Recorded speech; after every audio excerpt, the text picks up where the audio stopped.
Gloire à Jésus. Sifa kwa Bwana. Gloire à Jésus. Sifa kwa Bwana. Avant toute chose, mbele ya kila jambo, nous allons prier pour notre pays. Tutaenda kuomba kwa ajili ya nchi yetu. Dis seulement Dieu un mot pour notre pays.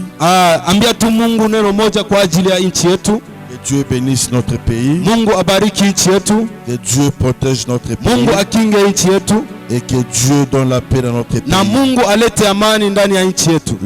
Levez seulement la main droite. Mkono wa kuume. Lève ça. Uinue tu. Et dis un mot pour notre pays. Na useme neno kwa ajili ya nchi yetu. Au nom de Jésus. Kwa jina la Yesu Kristo. Au nom de Jésus. Yawe Mungu wetu. Prie mon frère. Tunakuomba Bwana. Nous recommandons ce pays entre tes mains, Seigneur. Nchi tunainua mikononi mwako Bwana. Nous prions, Seigneur, que tu donnes. Tunakuomba Baba utupe amani. Au nom de Jésus. Kwa jina la Yesu. Amen. Amen. Et on fait directement la lecture de la parole de Dieu. Tunaenda kusoma neno la Mungu. Nous prenons nos Bibles. Tunachukua Biblia zetu dans le livre de Jean chapitre 18. Katika kitabu cha Yohana sura 18. À partir du verset 12. Kuanzia mstari wa 12 jusqu'au verset 48. Paka sura ya 42. Jean chapitre 18. Yohana sura yake ya 18. Le verset 12. Mstari wake wa 12 jusqu'à verset 48. Mungu anavyotaka. Je lis le verset 12 seulement. Ninasoma mstari wa 12 peke yake. La cohorte, les tribuns et le huissier des Juifs se saisirent alors de Jésus et les lièrent. Parole du Seigneur. Neno la Bwana. Amen. Amen.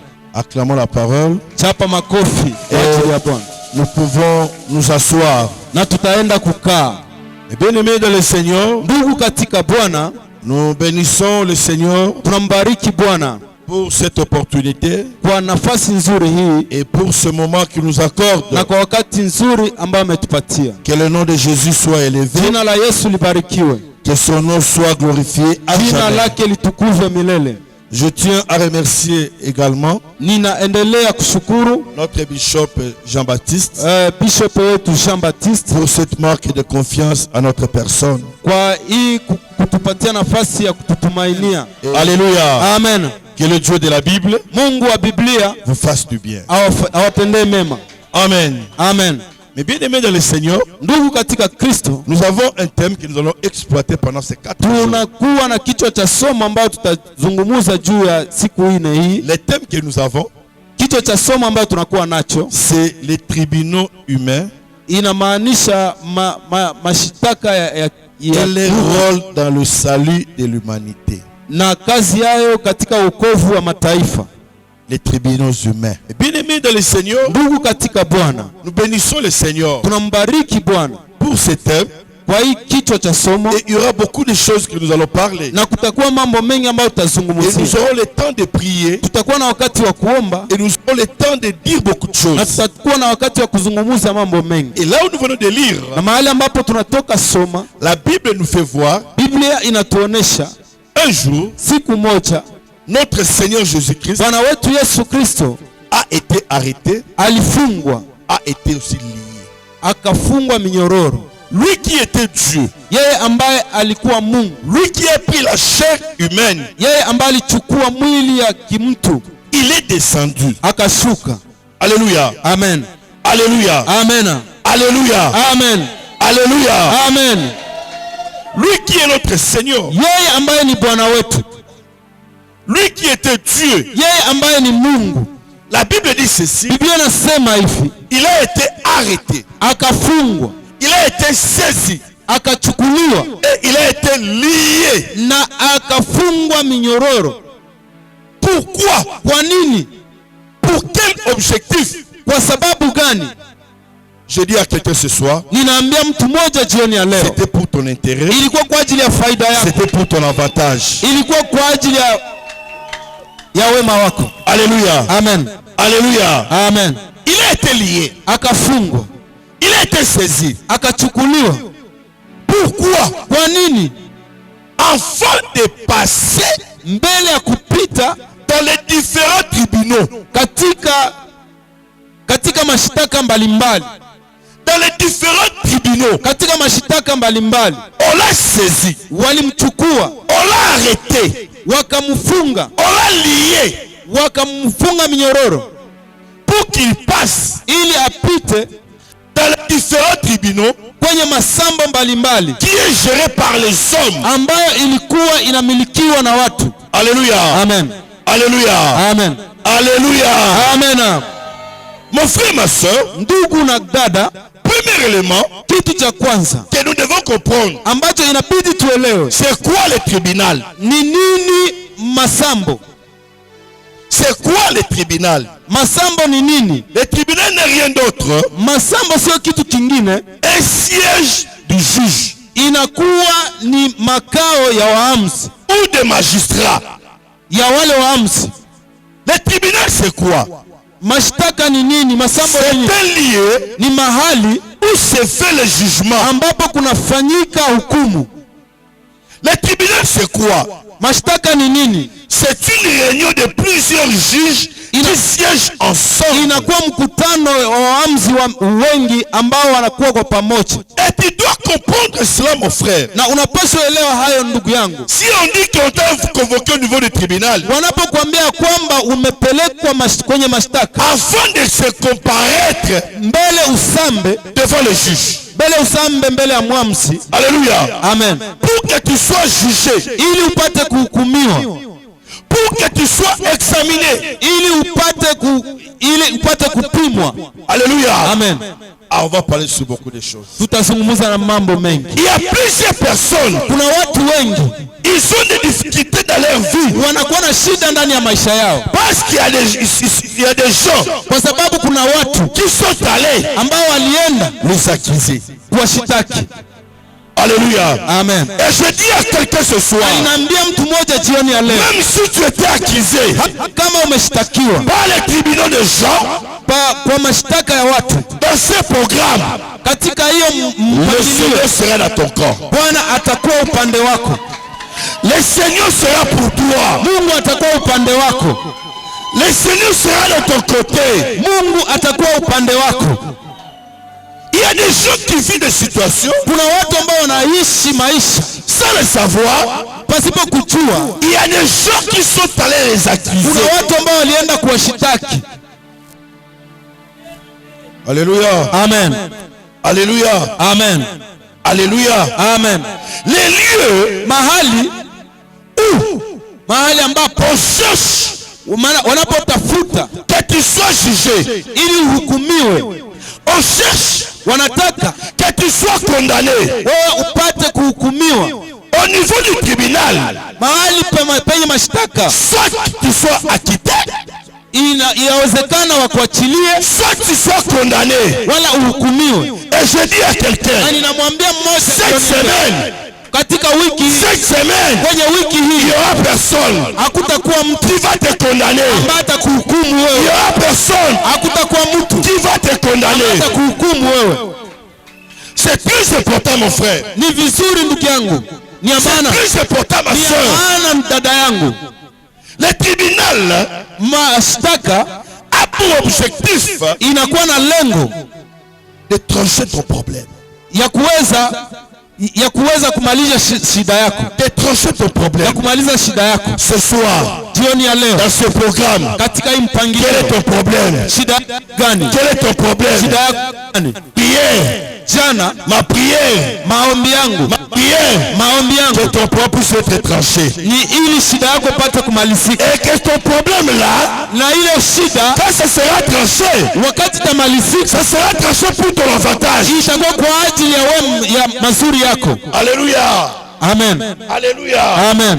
Et je prie Dieu Ninamwomba Mungu à travers ce programme, kupitia mpangilio, même s'il y a un dossier au niveau des tribunaux, hata kama kuna kuwa na shida kule, les gens se sont organisés watu walijipanga pour que tu sois condamné, ili upate kuhukumiwa, pour qu'on t'arrache la parcelle, ili wakunyanganye parcele, pour qu'on te chasse au travail. ili wakufukuze kwenye Je kazi. prie le Dieu de la Bible Ninamwomba Mungu wa Biblia ce soir, jioni ya leo à travers ce programme, kupitia mpangilio, tout ce hiyo mipango yote sera condamnée, iweze kuhukumiwa, sera annulée, iweze kufungwa au nom de kwa jina la Yesu Kristo. Alléluia. Amen. Il y a même des gens, kuna pia watu sur le plan spirituel, katika mpangilio ya kiroho a déjà passé au niveau du tribunal, alishapita kwenye mashtaka, a été déjà condamné. alishahukumiwa. C'est pourquoi physiquement, Na ndio maana kwa katika il ne mwili voit pas l'évolution, yeye haone il ne maendeleo, voit pas l'avancement. yeye haone Ce kuendelea. soir, Jioni ya dans leo ce programme, katika mpangilio nous allons voir utaona qui t'a nani condamné alikuhukumu et pour quelle raison. na kwa sababu gani. Oh, gloire à Jésus. Sifa kwa Bwana, Gloire à Jésus. sifa kwa Bwana, Gloire à Jésus. sifa kwa Bwana. Et tu dois comprendre ceci. Na unapaswa elewa mambo haya. Au niveau du tribunal, Kwenye mashtaka il y a aussi des acteurs. kunakuwa na watu fulani. Premier acteur, Wa kwanza c'est le juge inakuwa ni mwamuzi qui est là pour juger. ambaye iko pale kwa ajili ya kuhukumu, Deuxième acteur, na wa pili c'est l'accusateur. inakuwa ni mshtaka. Je dis à quelqu'un, Ninamwambia mtu tu mmoja, dois comprendre, inabidi uelewe Dieu, Mungu il est le juste juge. yeye ni mwamuzi wa kweli. Alléluia. Amena.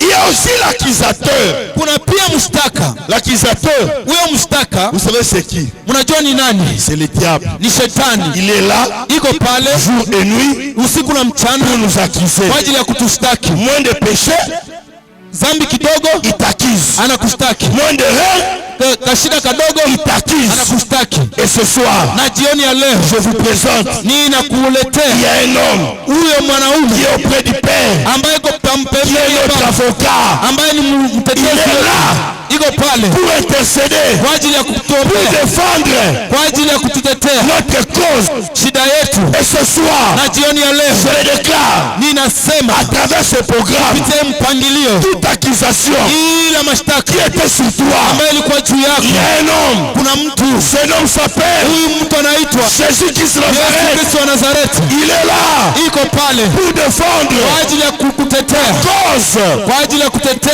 Et ce soir, Na jioni ya leo ce n'est pas toi qui va défendre, haiko wenye mais utasema, il y a Jésus-Christ lakini waambia qui Yesu défendra pour toi. kwamba atasema kwa Et ajili yako partout là où il y a ton dossier, na atatatua shida yako. partout là où on t'accuse, Mahali pote wamekushtaki, je prie ce soir ninaomba jioni ya que leo Jésus-Christ, huyo Yesu qui a le pouvoir, ambaye anakuwa na uwezo soit surtout katika yote à côté à l'Ikambo. aingilie mambo yako.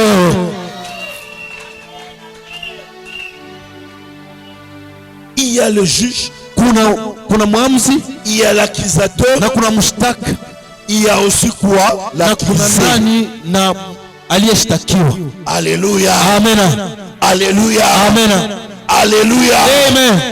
Si on t'avait accusé, Kama walikushtaki c'est l'accusateur kwa mshtaka qui est le diable, ambaye ni parce que shetani, tu as fait un péché, kwa sababu ulifanya dhambi, il t'a accusé, walikushtaki oh, il a oublié, ijapokuwa walisahau. Ya je répète calmement, ninarudilia polepole. si Kama on t'avait amené au tribunal walikupeleka kwenye mashtaka pour t'accuser, kwa kushtaki chez l'accusateur, kwa mshtaka, je dis ce soir, nasema jioni ya leo il sera confondu. atachanganyikiwa. Ma prière, Maombi yangu, toute personne qui t'avait accusé, mtu yeyote ambaye alikushtaki qu'il soit confondu. atachanganyikiwa À travers ce programme, katika hii il mpangilio, sera confondu. atachanganyikiwa. Et quand on accuse, Na wanapomkushtaki on cherche un motif. wanatafutaka sababu. Alléluia. Amen. On cherche quel motif? Wanatafutaka sababu. Peu importe le motif. Peu importe le motif. Haijalishi mashtaka. Le motif peut être quoi? Mashtaki inaweza kuwa nini? Sababu inaweza kuwa nini? Il avait arrivé un moment, Ilifikia wakati fulani tu as commis un péché. ulifanya dhambi, Et ce soir, na jioni ya leo le diable veut te faire montrer shetani iko na kuonesha que le péché que tu avais fait, ya kwamba dhambi ambayo ulitenda Dieu ne t'a pas pardonné. Mungu akusamehe. C'est un accusateur. Huyo ni mshtaki, ni mshtaka. Job était là. Ayubu alikuwa pale avec toute sa famille, pamoja na jamaa yake, avec tous ses enfants, pamoja na watoto wake, avec tout ce qu'il avait, pamoja na vyote avec son alivyokuwa, travail. pamoja na kazi yake. L'accusateur s'est présenté auprès de Dieu. Mshtaki akajitokeza mbele za Mungu. Alléluia. Amena. Je dis à quelqu'un, Ninamwambia mmoja jioni ya leo, personne qui t'avait accusé kila mtu mwenye alikushtaki akufa na soni, atakufa na haya,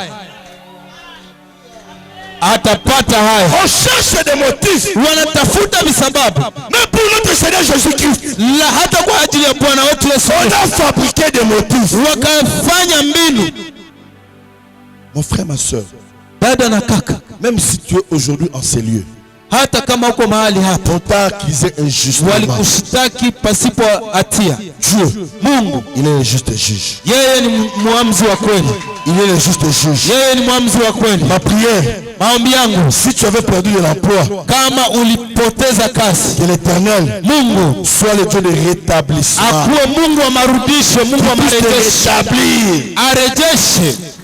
Alléluia. Amena. Si tu avais perdu le mariage, Kama ulipoteza que ndoa, l'Éternel na Mungu te wangu rétablir. akurudishie tena, Il va te rétablir atakurudishia dans tena ta situation. shida yako. C'est très important, mon frère. Ni vizuri ndugu yangu.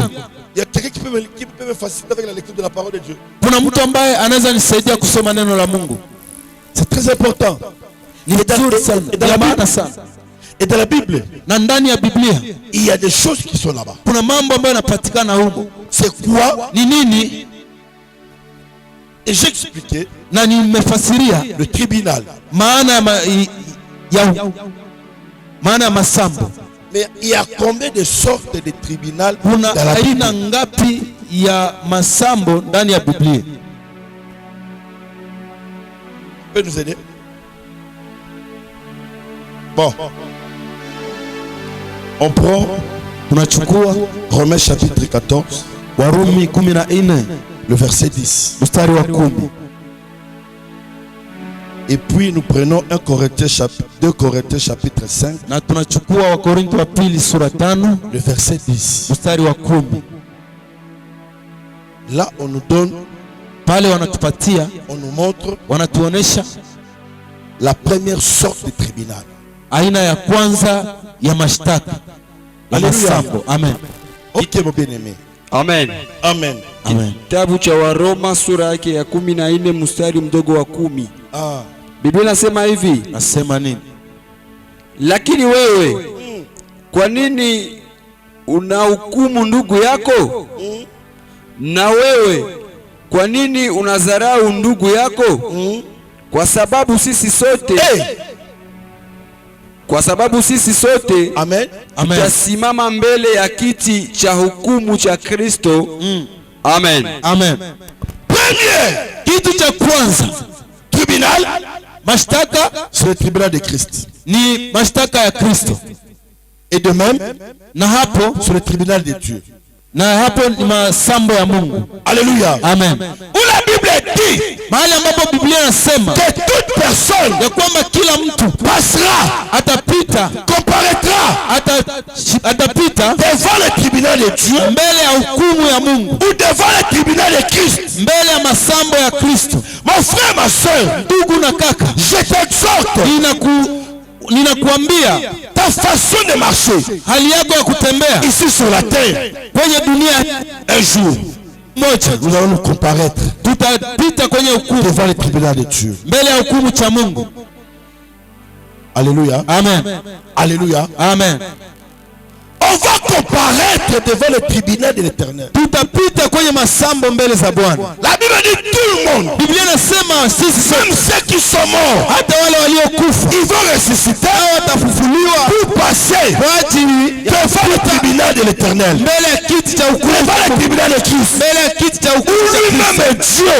mahali ambapo Mungu yeye mwenyewe Il est le juste juge yeye ndiye muamuzi wa kweli pour juger les œuvres de l'homme. kwa ajili ya kuhukumu matendo ya C'est mtu. pourquoi, mon mon frère, ma soeur, Ndio maana ndugu na kaka, ici sur la terre, kwenye dunia hii marche dans la crainte de Dieu, tembea katika woga wa marche Mungu, en obéissant la parole de Dieu, tembea sawa sawa na neno la Mungu, marche pour la gloire de Dieu. tembea juu ya utukufu wa Mungu. Alléluia. Amena, Alléluia. amena. C'est très important. Ni vizuri ndugu yangu, On ne va pas seulement se limiter ici. hatutaishia hapa kwenye dunia. Notre fin Mwisho wetu n'est pas ici. haiko hapa, Et le tribunal de Dieu que nous allons comparaître, na mahali pa hukumu ambapo tunapaswa pita c'est pour juger nos œuvres, ni kwa ajili ya kuhukumu matendo yetu, pour juger notre ni comportement, kwa ajili ya kupima hali c'est yetu, pour juger nos paroles, ni kwa ajili ya kuhukumu maneno yetu, c'est pour juger nos actes. ni kwa ajili ya kuhukumu matendo yetu. C'est pourquoi, mon frère, Ndiyo maana ndugu c'est yangu, pourquoi, ma soeur, ndiyo maana dada yangu, attention, angalisha ce jour-là, hiyo siku que tu sois juste. ukuwe mwenye haki. Alléluia. Amen, Alléluia. amena. Nous allons tous comparaître devant Sisi sote tutapita mbele ya kiti cha hukumu ya Mungu, chacun avec ses œuvres, kila mtu na matendo yake, chacun de tout ce qu'il a fait. kila ici sur la mtu na terre. yale ambayo alifanya Et kwenye nous dunia devons hii, comprendre que ici sur la na terre, inabidi tuelewe ya kwamba kwenye ce dunia n'est pas hii la fin. haiko mwisho, Parce que la Bible dit, kwa sababu Biblia inasema après la mort, kisha kifo vient le jugement. kutakuja hukumu. Et ce jugement sera où? Na hiyo hukumu itakuwa wapi? Devant le tribunal de l'éternel. Mbele ya kiti cha Devant hukumu le ya Mungu, tribunal de Christ. mbele ya kiti cha hukumu Tout ce ya que nous Kristo. faisons, Yote tunayoyatenda Dieu voit. Mungu anaona na Mungu anajua, C'est pourquoi, na ndiyo maana t'en supplie, ninakusihi pour l'amour du Seigneur, kwa upendo wa Kristo, répands-toi, utubu, change, badilika, laisse tout ce qui est mauvais, acha yote yaliyo mabaya, laisse tout ce qui est péché. acha kila kitu kilicho dhambi, Parce qu'un jour, sababu siku moja tu seras jugé. utahukumiwa. Un jour, Siku moja tu vas comparaître utapita kwenye kiti devant cha le hukumu, tribunal de l'éternel, mbele ya kiti cha hukumu cha Mungu, devant la personne mbele ya mtu où il connaît tout. ambaye anajua yote. C'est pourquoi, enfant de Dieu, Ndio maana mtoto wa moi Mungu, je te conseille, ninakushauri, nous trébuchons tunaterezaka d'une manière, kwa hali hii d'une autre. na ingine, Mais lakini ce qui est important, cha maana quand tu reconnais wakati unaijua que tu es fautif, ya kwamba umetenda dhambi, répands-toi. utubu. Un véritable enfant de Dieu, Na mtoto wa kweli wa Mungu quand il commet un péché, wakati anafanya il y a dhambi, toujours un esprit qui lui dit, kunakuwa roho yenyewe inakuwa inamzungumzia, ça c'est mauvais. hii ni vibaya. Et quand tu commets un péché, Na wakati unajua hii ni ta dhambi, conscience est à l'aise. dhamiri inakuwaka timamu, Tu n'es pas un enfant de Dieu. hauko mtoto wa Mungu. Je répète, Ninarudilia, quand tu commets un péché wakati unafanya dhambi et ta conscience na dhamiri yako ne te reproche pas, haikuhukumu kitu, tu n'es pas un enfant de Dieu. hauko mtoto wa Mungu, Parce que la Bible me dit, kwa sababu Biblia inaniambia l'Esprit de Dieu roho ya Mungu nous convainc inakuwaka inatutambulisha, de tout péché. inashuhudia dhambi ndani yetu, Il dit que ça c'est le péché. inatuambia hii ni dhambi. Comment tu peux garder Namna gani unaweza viweka, une rancune unaweka hasira d'une année ya mwaka mzima avec ton frère na ndugu yako et tu es à l'aise na ujihusu na et kitu tu pries comment? na unaomba Mon frère, ma soeur, ndugu na kaka, tu seras jugé. utahukumiwa. Dans le jugement de Dieu, Na hukumu ya Mungu ça va déterminer, itamalizika, itaonesha là où tu passeras ton éternité. mahali kwenye utapitisha umilele wako, En enfer katika moto wa jehanamu ou au paradis. wala katika uzima wa milele. Tout dépend de toi. Yote inatokana na wewe. J'aime toujours dire aux gens, Ninawaambiaka watu kila on ne mara, prépare jamais l'éternité quand on est mort. hawatayarishake umilele wakati umefariki. Quand je te pose la question, Wakati ninakuswali, tu vas hériter le royaume de Dieu. utaingia ufalme wa Mungu, utarithi ufalme wa Mungu. Quand je te pose la question, Wakati ninakuswali, et supposons que l'avion inakuya inaanguka hapa, sisi tunakufa. Wote na mbinguni. tuulizane sasa Quand on sema auyue, au mtoto wa Mungu, kabisa. mimi najua maisha yangu vraiment. Samiri ndio nini? Polisi Zamiri ndio polisi. Il a envie de te dire que non, si you est dans mbinguni hapana. Ufuyo maisha yako kisi. Ndio, napaswa jua. Unatembeza.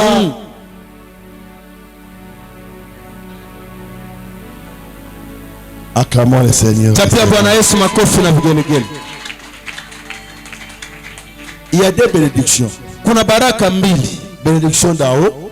Baraka ya mbinguni et la bénédiction de la terre. na baraka za udongo. Cherchons à avoir toutes les deux bénédictions. Tutafute tupate hizo baraka mbili. À quoi bon de gagner tout ce monde ici? Itanifaa nini nipate ufalme wote ya Et je dunia perds mon âme. kisha nipoteze nafsi yangu? Alléluia. Haina maana. Le premier tribunal, Masambo ya kwanza c'est le tribunal de Dieu. ni masambo mbele ya kiti cha Dieu lui-même sera là. mahali ambapo Mungu yeye pekee atakuwa pale. Il est là comme un juste juge. Iko pale kama mwamuzi wa haki. Il dit Denar, Anasema Denar, viens ici. kuja hapa. Mets-toi là-bas. Ikala pale. Commence à parler. Bilipita namna gani? Le souffle de vie que je t'avais donné. Kwa pumzi ya uhai yenyewe nilikupatiaka. La force que je t'avais donnée. Nguvu zenyewe nilikupatiaka. L'intelligence que je t'avais donnée. Na akili nilikupatiaka. L'argent que je t'avais donné. Na pesa nilikupatiaka. Les habits que je t'avais donnés. Na mavazi nilikupatiaka. Tout ce que Dieu nous donne. Kila kitu Mungu Nous anatupatiaka. allons rendre compte de cela. Tutendaka samba juu yayo. Waone mtu Mungu anampatia makuta na makuta anambia kubulevi. Ulevi baba. Waone mwanamke Mungu anampatia bote anambia kubombaraka apata sida akufa. Kila kitu konazo ni kutoka Mungu. Et Mungu atakulombaka bila oni yai. Hallelujah.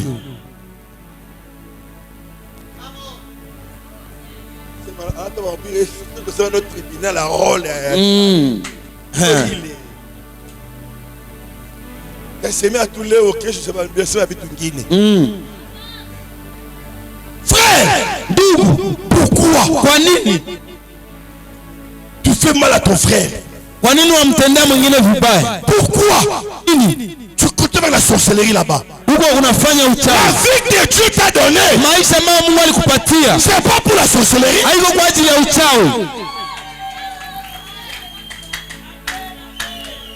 La force qu'il t'a donnée, Nguvu ambazo Bwana alikupatia ce n'est pas pour faire du mal. haiko kwa ajili ya kufanya C'est pour travailler pour Dieu. kwa ajili ya kumtumikia Mungu.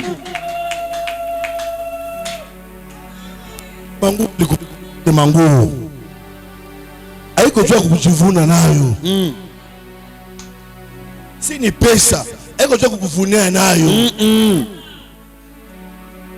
Akuita mpumbafu.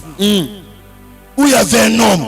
Yes. Il a fait la récolte. Kulikuwa mtu mwenye Il a alifanya mis des mavuno magasins. akajaza duka zake.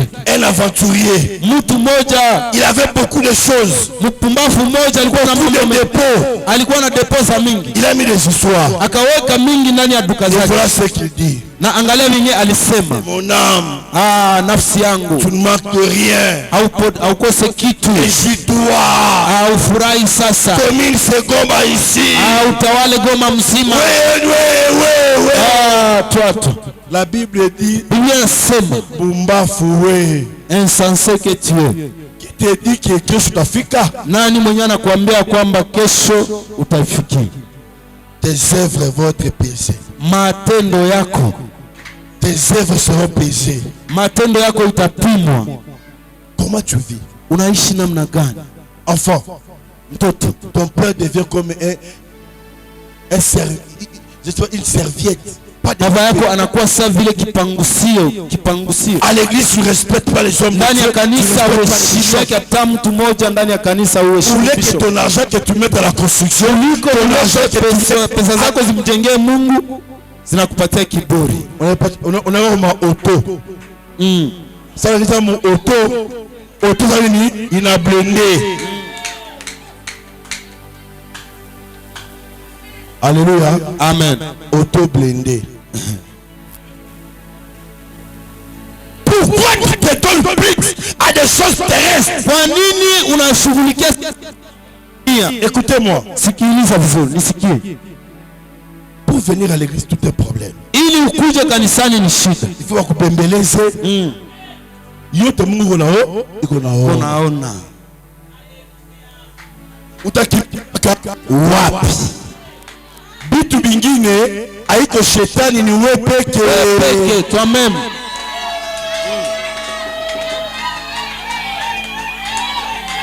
Yes.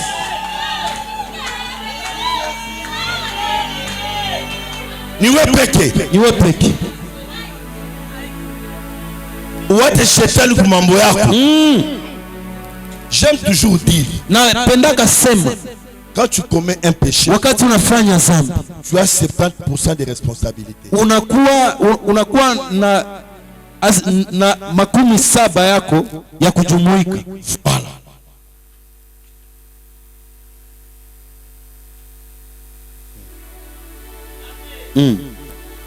Niko hapa. Bengine bafuraga programu kuyiba batu. Ndio. Leo tatoka busiku, taendea hivi, sana kuna mtu anabare.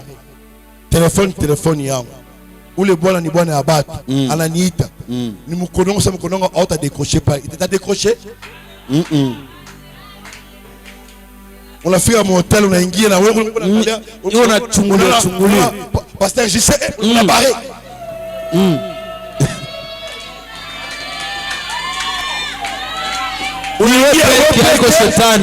Unaingia wewe peke, unafula manguo wewe peke kabisa. Hapo kumaliza shetani hicho. Shetani ndio mwalimu. Hakuna bongo.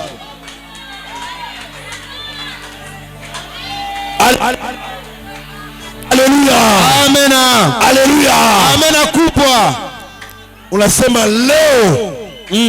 Leo, et tu dis aujourd'hui, tamuonesha. Je vais le montrer. Tamufukula. Leo, unasema tena taweka Biblia pembeni. Taweka mafundisho pembeni. Atanisikia il me fera aujourd'hui. Si unasema kinwa yangu hautafunga tu chambe mtu utafunguka? Kitafunguka. Miguu yangu hautatoka ufike kule. Haitatoka? Haitatoka. Niko la kuya. Tanilipia moto wa. Wewe peke. Alléluia. Gloire à Jésus. Amen. Gloire à Jésus. Amen. Gloire à Jésus. Amen. Amen. C'est très important. Ni mazuri sana. C'est très capital. Ni mambo kabisa muhimu. Enfant de Dieu. Mtoto wa Mungu. Aimer Dieu. Penda Mungu. Respecter Dieu. Heshimu Mungu. Marcher conformément à la parole de Dieu. Pesa sana neno la Mungu. Et tu vivras le merveille de Dieu. Na utaona mazuri ya Bwana. Et tu vivras la main de Dieu. Na utaishi mkono wa Mungu. Écoutez ce que la Bible dit. Sikia yale ambayo Biblia inasema. De 1 Thessaloniciens chapitre 4. Katika Wathesalonika wa kwanza sura ya 4. Ndugu unisaidie. Verset 3 et verset 4. Shairi ya 3 na ya 4. La mafundisho ya tribunal la Mungu hivi. Haleluya. Haleluya. Amen. Nenda kuhubiri mafundisho ya kubarikiwa. Ya kunanasio natoka. Mais uko vile kuvimu nzambi, à quoi ça sert? Haina maana. 1 Thessaloniciens chapitre 4. Wathesalonika wa kwanza sura 4. Le verset 3. Mstari wa 3. Sikia ça. Tunasoma kwa jina la Yesu Kristo Nazareti. Amen. Biblia inasema hivi. Nasema nini? Mahana haya mapenzi ya Mungu. Mapenzi ya Mungu.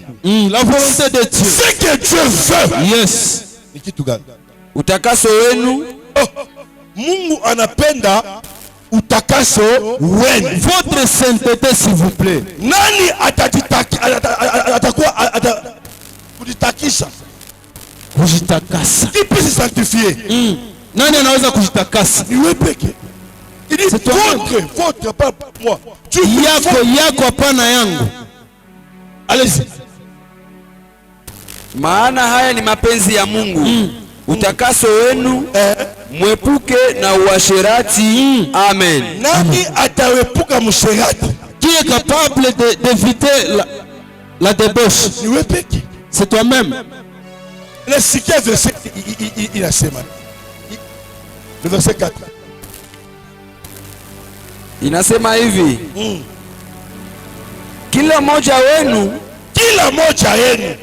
afanye nini? Ajue kuweza mwili wake. Akamate mwili yake katika utakaso na heshima. Amen. Amen. C'est-à-dire que inamaanisha uko na nguvu que tu as la force ya kukamata mwili yako de prendre ton corps, unaingiza yo unini utakaso.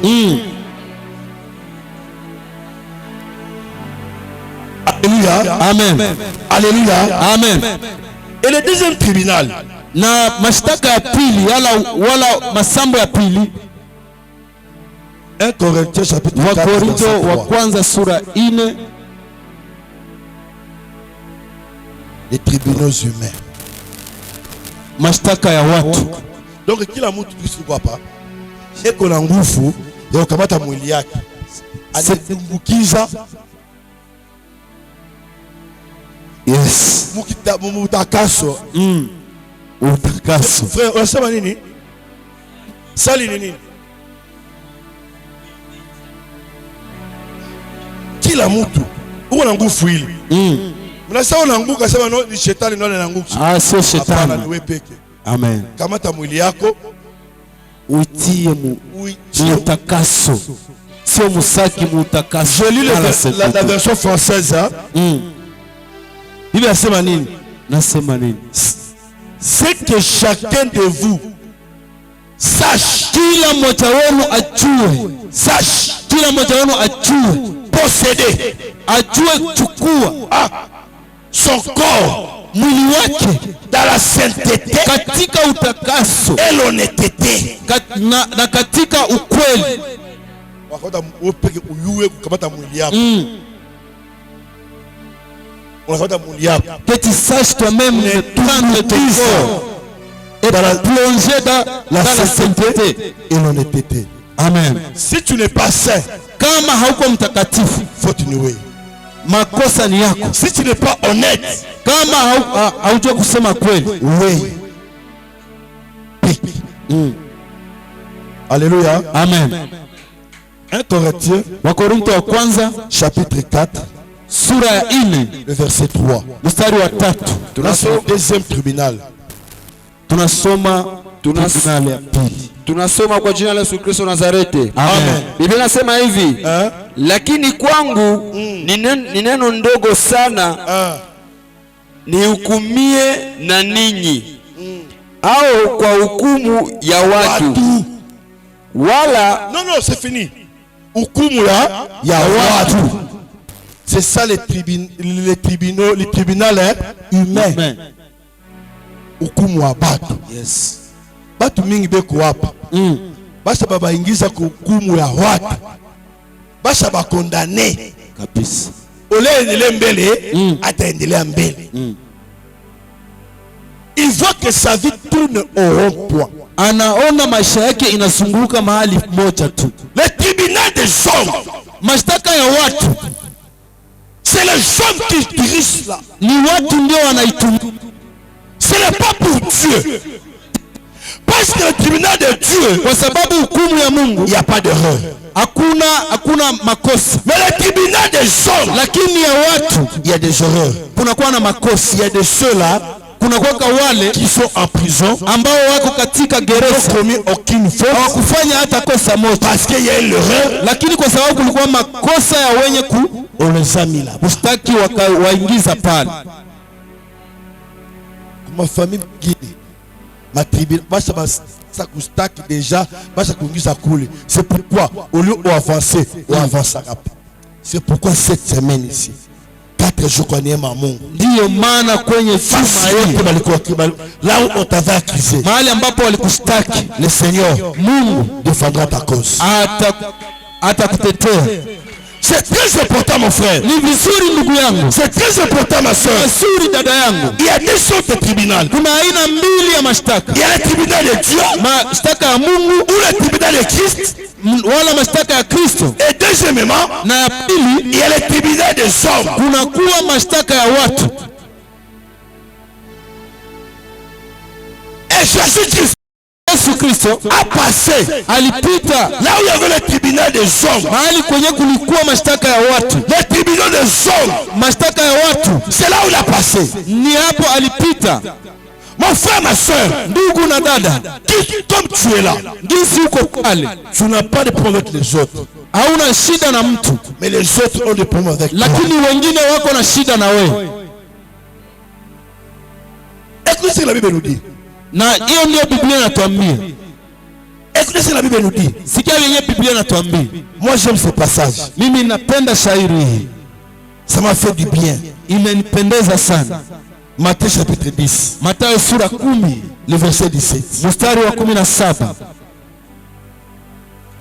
Matthieu chapitre 10. Mathayo 10, le verset 17. 17. Tunasoma kwa jina la Yesu Kristo Nazareti. Amen. Biblia inasema hivi. Nasema nini?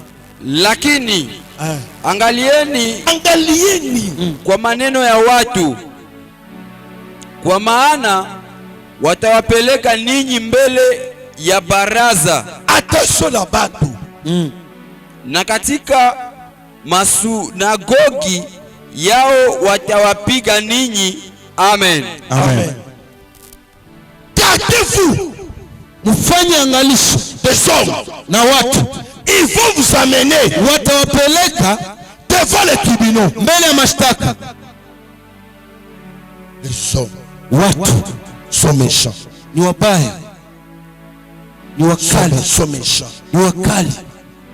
C'est pourquoi vous trouvez dans une famille. Ndio maana utakuta katika jamaa fulani personne évolue. Hakuna mwenye anaendeleaka. Bali ça stack déjà les familles. Bale bote pale ni condamnation. Bale bote le salut de l'humanité. Wokovu ya kimataifa. Dieu avait un plan. Mungu alikuwa na mpangilio. C'est pourquoi Jean chapitre 3. Ndio maana Yohana sura 3 le verset 16 nous dit. Mstari wake wa 17 Biblia inasema 16 Biblia inasema. Tant aimé le monde. Kwa maana Bwana aliupenda ulimwengu. Il a donné son fils. Akamtoa mwana wake. Afin que le monde ili dunia ne périsse point. Isipotee. Alléluia. Amen. Alléluia. Amen. Alléluia. Amen. Le salut, wokovu, c'est l'élément important. Ni kitu cha muhimu sana. Le salut, wokovu, nous voyons, tunaona 3 éléments importants. Mambo matatu ya muhimu pour parler du salut. Kwa ajili ya kuzungumza wokovu. Première des choses, cha kwanza, il faut qu'il y ait un sauveur. Inabidi kuwe mwokozi. Deuxième des choses, kitu cha pili, il faut qu'il y ait un sauvé. Inabidi kuwe atakayeokolewa. Troisième des choses, kitu cha tatu, il faut qu'il y ait un danger. Inabidi kuwe shida. Acclamons la parole du Seigneur. Chapia neno la Bwana makofi. On ne peut pas parler du salut si on ne fait pas l'allusion de ces 3 éléments importants. Il faut qu'il y ait un sauveur. Oh, le véritable sauveur. On l'appelle le sauveur du monde. C'est le Seigneur Jésus-Christ. Il viendra sauver qui? L'humanité. Pourquoi? Parce qu'il y a un danger. Parce qu'il y a un danger. Dieu a préparé un plan. L'homme qu'il a créé. L'homme qu'il a préparé. L'homme était corrompu. L'homme était mis dans le péché. Et Dieu voit un danger. Le danger, c'est en enfer. Qu'est-ce que je peux faire pour que l'homme soit sauvé? Le salut. Mon frère, ma soeur, c'est très important. Il y a un danger devant toi. La personne qui peut te sauver, c'est le Seigneur Jésus-Christ. Il y a 3 dimensions du salut. Premièrement, on est sauvé. Où nous obtenons le salut. Les jours où nous avons reçu Jésus-Christ comme Seigneur et Sauveur. Premier salut. ni wokovu ya kwanza. Et le salut initial. Na wokovu ya kimsingi. C'est là où nous devons commencer. Ni hapo ndipo tunapaswa anzia. À tous ceux qui l'ont reçu, kwa wote waliompokea, à tous ceux qui ont cru, kwa wote walioamini, on les a donné le pouvoir, aliwapatia uwezo de devenir enfants de Dieu. Wakuwa wana wa Mungu. Parce que le monde, kwa sababu dunia est vouloir disparaître. Hapo ni njia ya upotevu. Dieu a vu le monde, Mungu aliona dunia qui devait être détruite, ambayo iliharibiwa. C'est pourquoi, frère, ndiyo maana ndugu, la première des choses, kitu cha kwanza, Église, la source du salut. Kanisa, source du salut. Si tu es ici, kama uko hapa, tu n'as jamais cherché que c'est l'acceptation. Ni kukubali Jésus-Christ, Yesu Kristo comme Seigneur et kama Sauveur. Bwana na Mwokozi. Ça c'est le premier salut. Hiyo ni wokovu ya kwanza. Deuxième salut, wokovu ya pili, nous sommes ici sur la terre. Tuko hapa kwenye dunia. On n'est pas encore mort, hatujakufa ni enlevé, na hatujanyakuliwa. mais nous devons vivre le salut. Lakini inabidi tuishi utakaso wokovu kila siku. Le salut, wokovu engage quoi? Inaleta nini? Alléluia. Amen. Le salut, wokovu, on doit chaque jour de manière quotidienne. Tunapaswa jikaza kila siku. Nous devons être délivrés. Tunapaswa funguliwa. Dans quelle façon? Namna gani?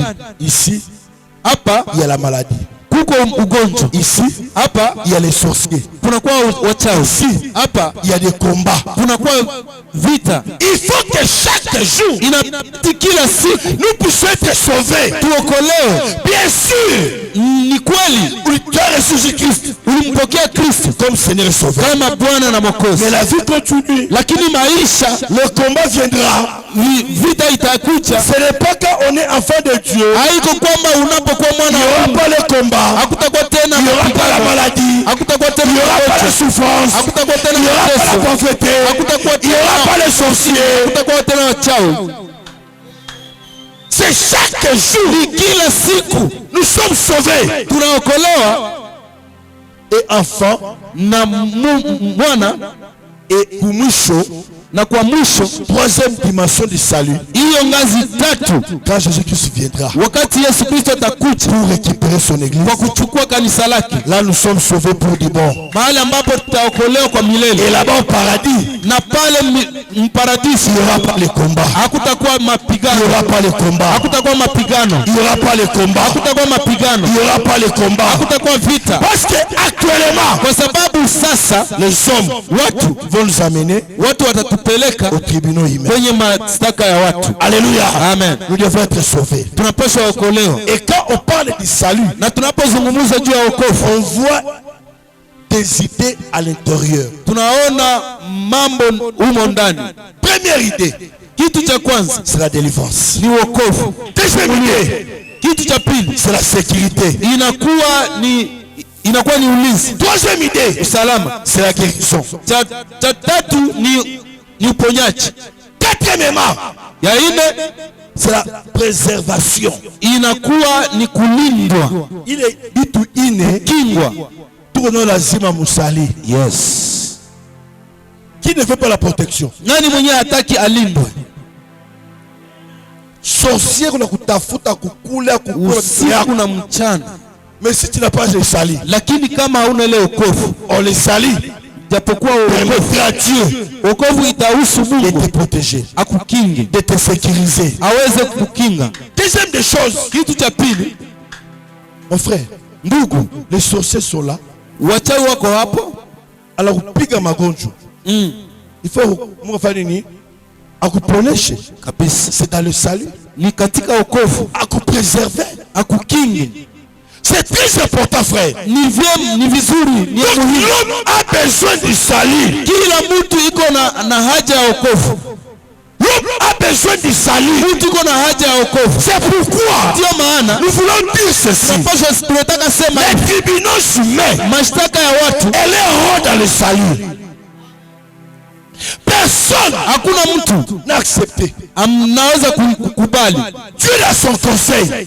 Mungu katika baraza yake, il regarde l'homme. anaangalia mtu, Il est l'homme. anaona mtu. Qu'est-ce que je peux faire? Nini minaweza fanya? La Bible dit, Biblia inasema il y a un homme qui a dit, kulikuwa mtu mwenye me alisema, voici Seigneur, nione Bwana, me voici Seigneur, mimi huyu Bwana, je vais descendre nitashuka pour délivrer cet homme, ili kuokoa hawa watu, pour délivrer cette humanité. ili kuokoa ulimwengu. La Bible dit ceci, Biblia inasema hivi, quiconque ni kila mtu yeyote, mwenye wote yes, qui acceptera atakaye kubali Jésus-Christ comme Yesu Seigneur, Kristo kama Bwana il sera sauvé. ataokolewa, Il sera sauvé. ataokolewa. Le salut Wokovu n'est pas de n'importe qui. haiko ya kila mtu. Le salut, Wokovu c'est Jésus-Christ Kristo qui a accepté la mort de ambaye la croix. alikubali kufa juu yako.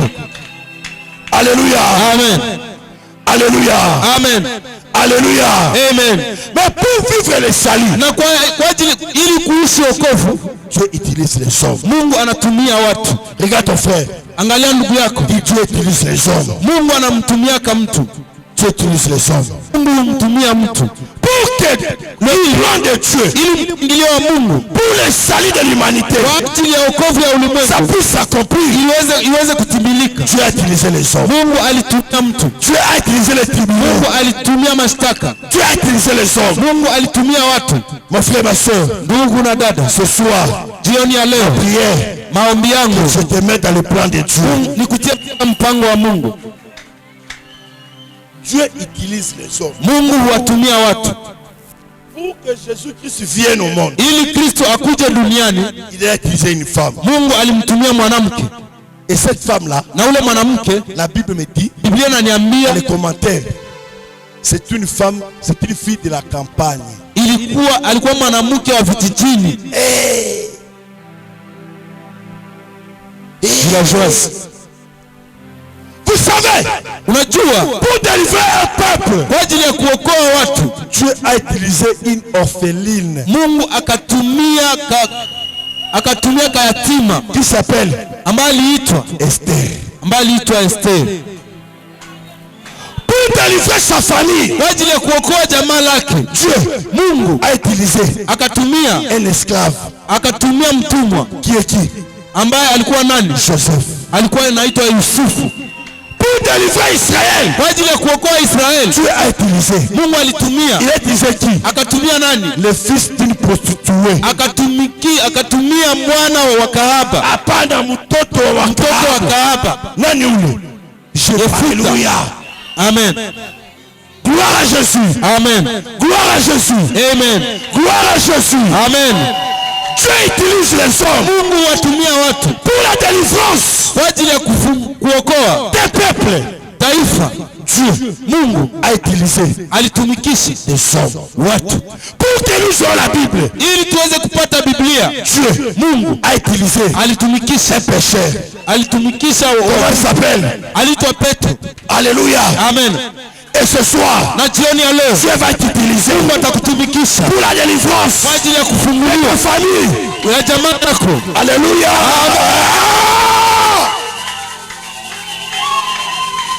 Haleluya. Ce soir, Jioni ya leo je suis comme un prophète. niko kama nabii, Même pour la paix du Congo. hata kwa ajili ya amani ya Kongo, Même pour la paix du Nord Kivu. hata kwa ajili ya amani ya Nord Kivu. Tu es capable Mungu anaweza de t'utiliser. ya kukutumikisha Ne wewe. regarde pas Wewe ce usijitazame, que tu es. usijizarau, Ne regarde pas usijiangalie, ta position. usiangalie hali yako, Ne regarde pas usiangalie, ta famille. usiangalie jamaa lako, Ne regarde pas. usiangalie. Dieu, Mungu il a un plan ana mpango qui veut exécuter ambaye anataka atibilisha dans ta maison, kwa ajili ya nyumba dans yako, ta famille. kwa ajili ya jamaa lako, À cause de Joseph, kama vile Yusufu. sa famille a eu la nourriture. Kwa ajili ya Yusufu jamaa lake lilipata Sa famille chakula, a été honorée. jamaa lake likaheshimika. Ne te sous-estime pas. Wewe usijizarau, Que personne ne te néglige. mtu asikudharau. Pas ta main.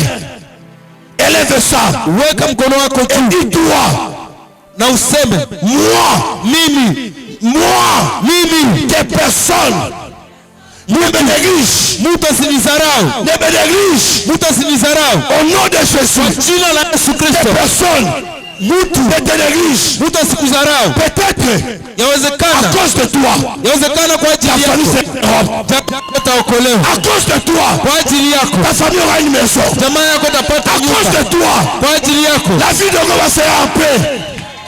Je lui kama ai utakuwa katika amani. lève-toi là où tu es. Simama mahali ulipo. Lève-toi là où tu es. Simama mahali ulipo. Dis mie.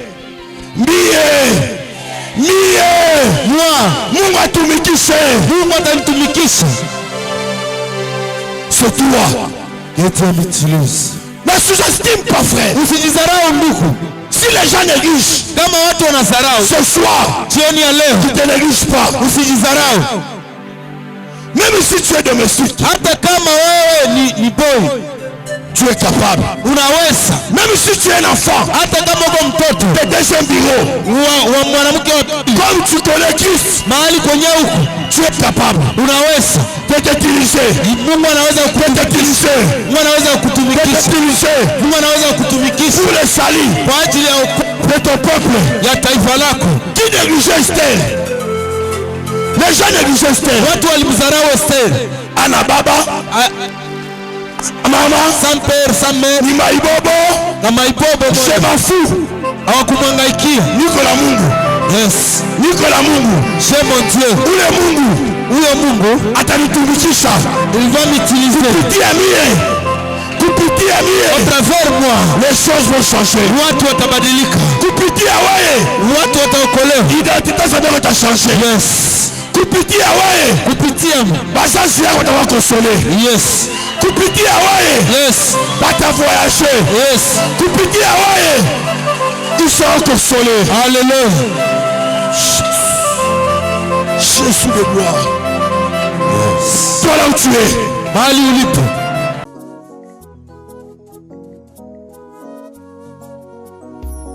Hey, ya ukola, le, le, le.